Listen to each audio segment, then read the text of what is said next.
Hiya, I just want to do a short video on expectations for year 11 and 13. This year's going to be a very odd year for those guys. They haven't been able to do their exams as usual, and I think it's going to be strange for them.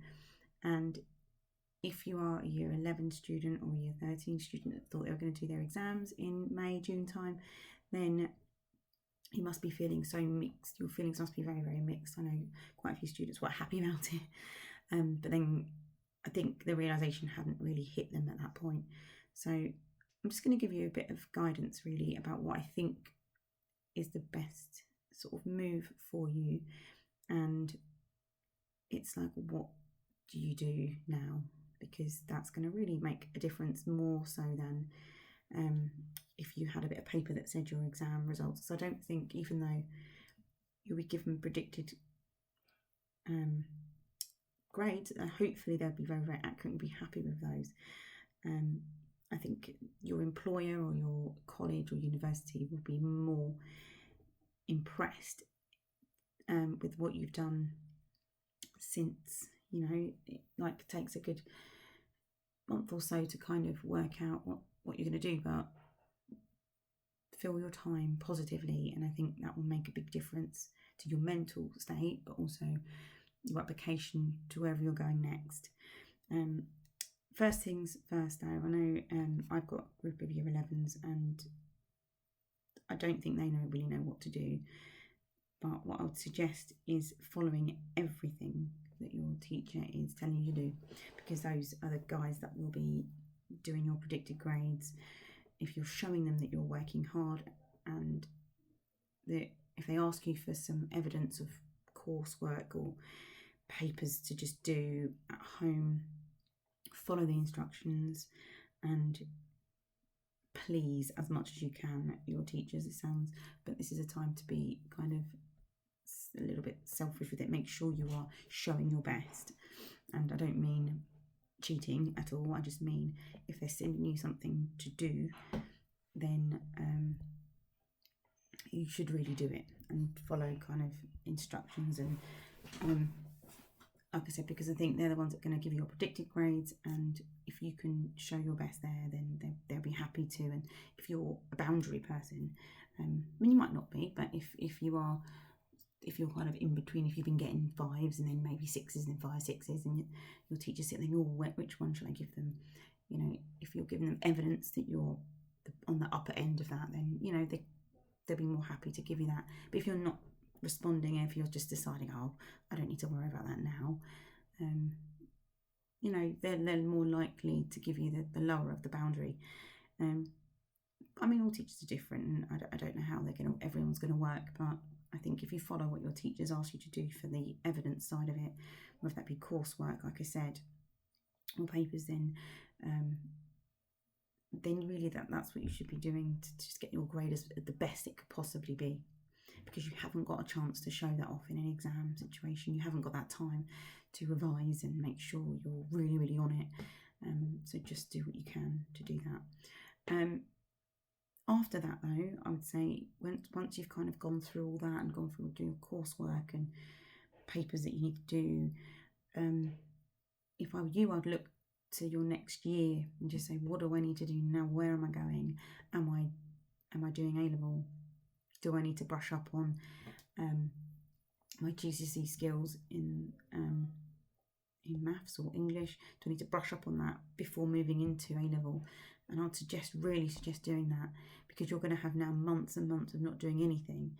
So keep your mind on it, because you'll get into your A-level course potentially in September and be like, oh, and I'm just talking from a maths point of view, oh, what's a quadratic again? And what do I need to do for completing the square? And because those topics come up.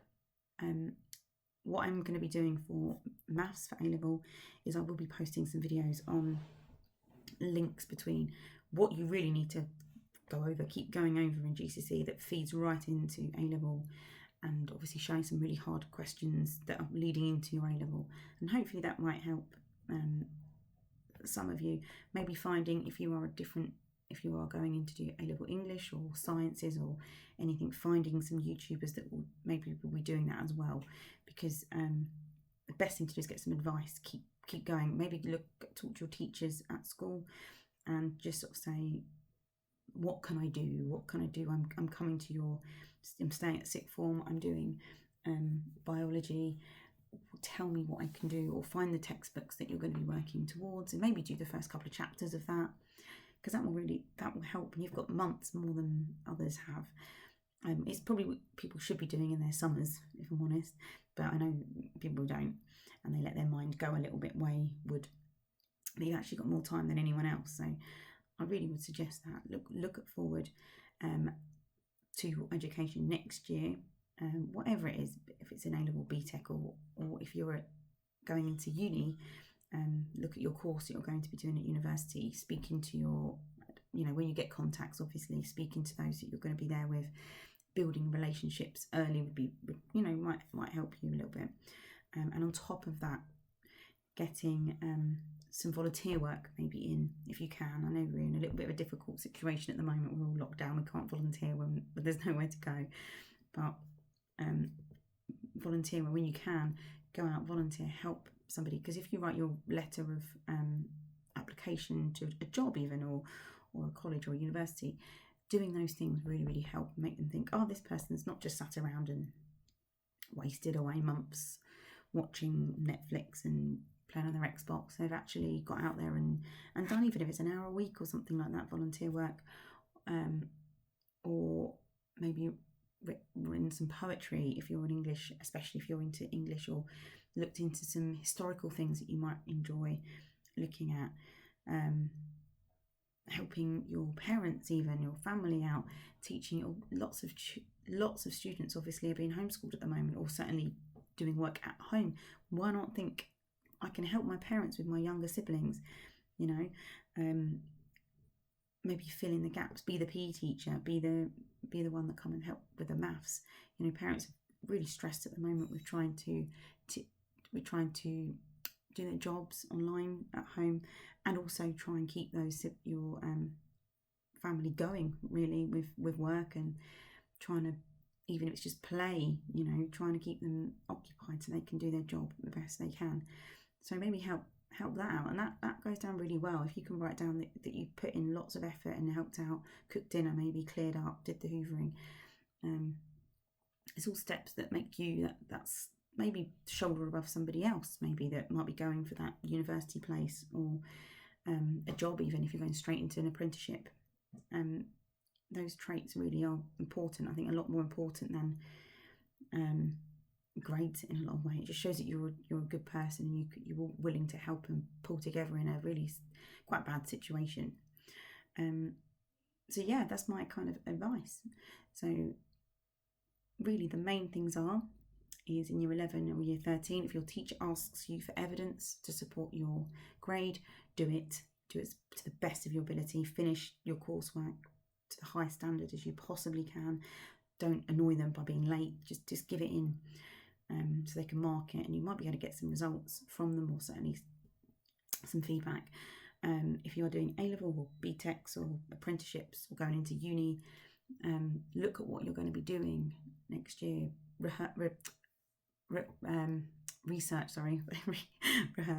Research what you're going to be doing. Talk to your teachers. They'll know what, if you speak to your maths teacher, for example, they'll know what to do in A-level. Exactly the same with your biology teacher or your English teacher. If you're doing A-level, just speak to them, say, what will I be doing? What books will I be reading?